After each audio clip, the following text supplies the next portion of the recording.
bagiku, terang bagi jalanku. Shalom anak-anak sekalian.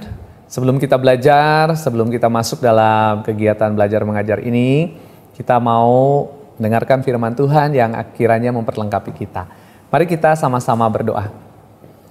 Tuhan, terima kasih karena hari ini kami dipersiapkan untuk belajar. Kami mau memulai seluruh aktivitas kami bersama-sama dengan Tuhan. Tolong kami, mampukan kami untuk mengerti kebenaran firman-Mu. Sehingga itu yang kami pegang, kami pahami dan kami lakukan dalam hidup kami sehari-hari. Kami menyerahkan waktu kami ke dalam tangan-Mu di dalam nama Tuhan Yesus Kristus. Amin. Ya, tema kita hari ini adalah tempuhlah jalan dengan lurus. Ya. Amsal 2 ayat 10 sampai 14. Amsal 2 ayat 10 sampai 14 demikian. Karena hikmat akan masuk ke dalam hatimu dan pengetahuan akan menyenangkan jiwamu.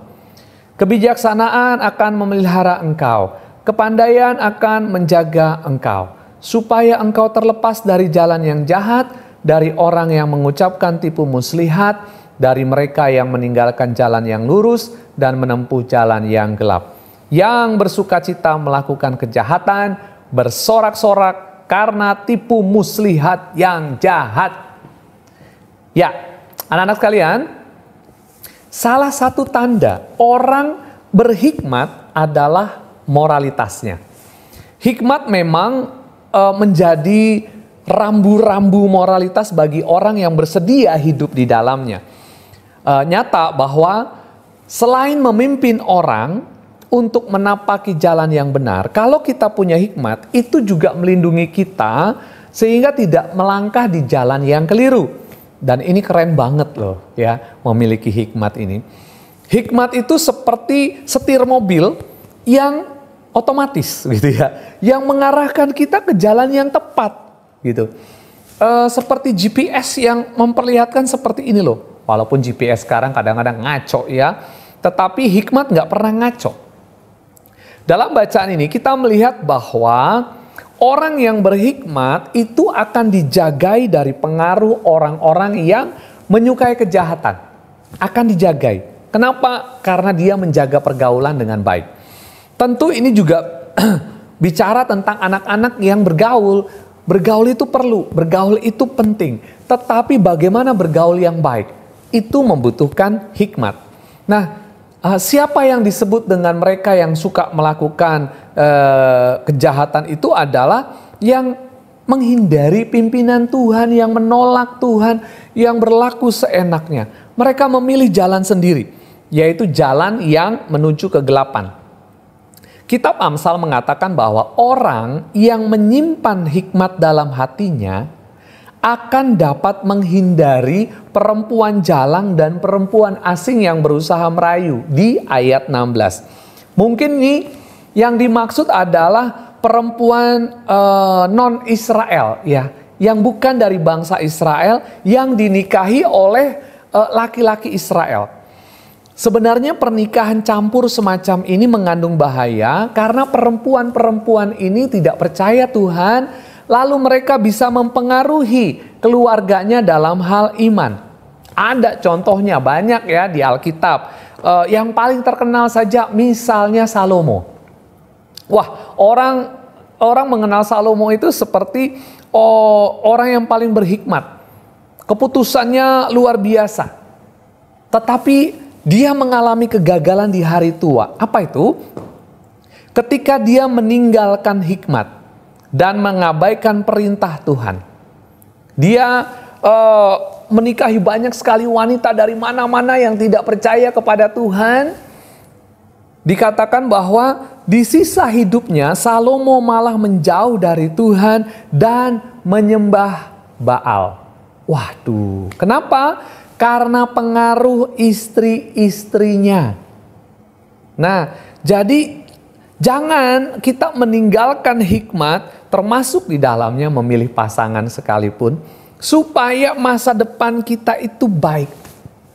Nah, kemudian mungkin ada pertanyaan begini, apa untungnya Ya, memiliki hikmat. Ternyata ada berkat dari sikap yang berhikmat. Ada berkat. Jalan hidup orang yang berhikmat itu jauh berbeda dengan orang-orang yang tidak memiliki hikmat. Hikmat itu akan menuntun sehingga kita tidak berjalan di jalan yang jahat. Hikmat akan menguatkan sehingga kita tidak tergoda dengan yang tidak baik dalam pergaulan. Para remaja itu kan punya banyak sekali keingintahuan ya, wajarlah, belum berpengalaman, masih menemukan sesuatu yang baru. Tapi hati-hati dengan keingintahuan yang kebablasan, yang belum waktunya atau yang dilarang. Hati-hati dengan itu. Itu sebabnya betapa penting kita bergaul dengan hikmat Tuhan. Dengan hikmat Tuhan kita akan hidup dengan moral yang baik, dengan keluhuran, dan yang terutama kita akan memiliki pengenalan akan Tuhan. Siapa berhikmat akan memiliki norma hidup yang sesuai dengan Tuhan.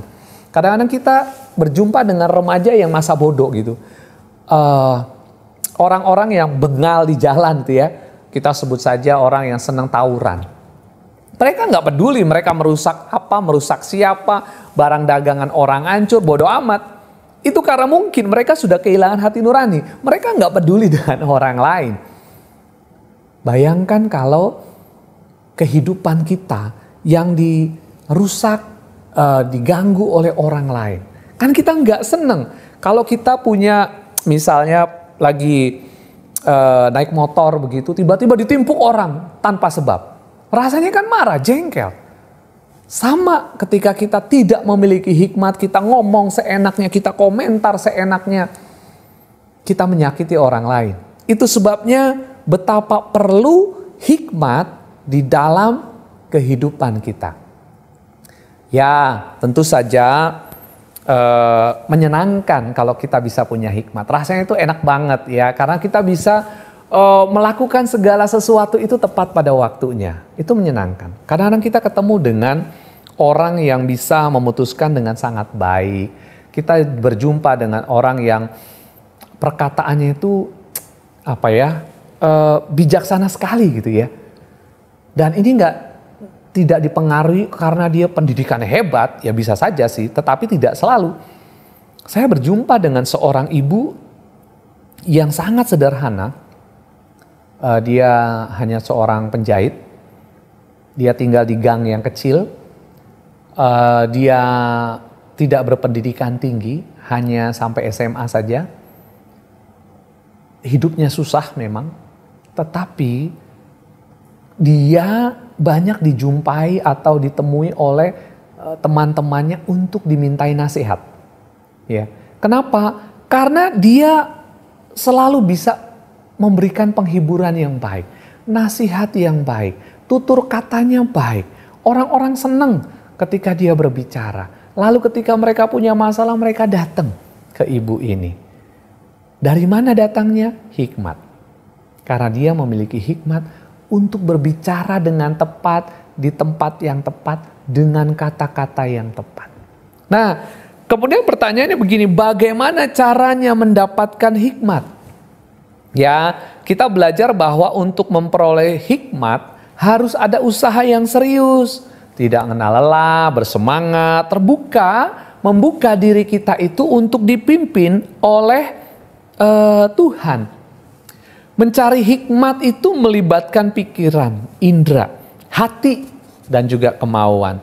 Dan sikap ini dimiliki oleh orang-orang yang tahu dan yakin bahwa hikmat Tuhan itu didasari dengan takut akan Tuhan.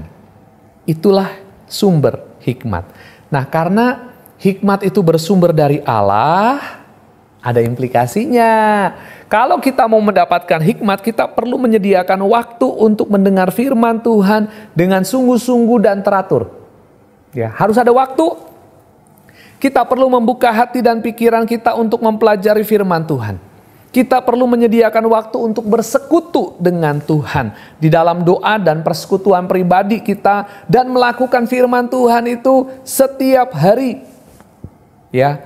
Intinya kita harus punya waktu untuk Tuhan, sebab takut akan Tuhan adalah permulaan hikmat. Jika kita mengupayakan hikmat dengan benar, maka kita akan bisa menikmati kehidupan yang dipenuhi oleh berkat-berkat Tuhan. Jadi mulailah berjuang walaupun masih remaja, masih muda. Mulailah berjuang dan memberi waktu serta perhatian untuk bergaul dengan Tuhan. Kita akan menikmati berkat Tuhan dan pimpinan Tuhan.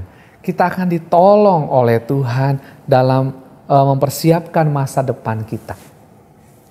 Kalian masih remaja, kalian harus berjuang. Kalian masih bertumbuh, tetapi bertumbuhlah ke arah yang baik. Bertumbuhlah dalam kehidupan yang baik. Bertumbuhlah bersama dengan Tuhan. Jangan menyia-nyiakan kesempatan masa muda yang akan terus lewat, tidak bisa kembali. Saya pernah muda, ya. Saya tidak akan pernah muda lagi. Saya pernah muda dan itu sudah lewat. Ya, masa itu sudah lewat. Pengkhotbah lebih jujur, nikmatilah masa mudamu, ya. Menikmati masa muda itu dengan baik, dengan bertanggung jawab. Sebab ketika masa muda itu kita hancurkan, kita rusak karena pergaulan yang tidak baik, semuanya akan sia-sia. Jadi mintalah hikmat dari Tuhan supaya bisa bertumbuh dengan baik. Mintalah hikmat dari Tuhan supaya kita bisa diperlengkapi. Hikmat Tuhan juga akan menuntun kita bagaimana bisa belajar dengan baik. Tuhan akan terus menolong dan akan menyertai kalian semua. Mari kita berdoa. Tuhan, terima kasih untuk firman Tuhan hari ini. Kami diajar untuk memiliki hikmat dan karenanya kami perlu menyediakan waktu bagi Tuhan. Ampuni kami jika seringkali kami merasa sombong, kami merasa mampu melakukan segala sesuatunya. Mampukan kami untuk memberikan waktu, menjalin hubungan baik dengan Tuhan dan diberkati oleh Tuhan. Inilah anak-anak-Mu ya Allah, Kau berkati mereka dalam pendidikan sehingga mereka menjadi baik, menjadi berhasil, dan mempersiapkan masa depan mereka bersama-sama dengan Tuhan. Berkati sekolah di mana mereka belajar, juga guru-guru, Engkau mampukan mereka mengajar dengan baik. Terima kasih ya Allah, kami menyerahkan diri kami, hidup kami semua ke dalam tangan-Mu, di dalam nama Tuhan Yesus Kristus. Amin.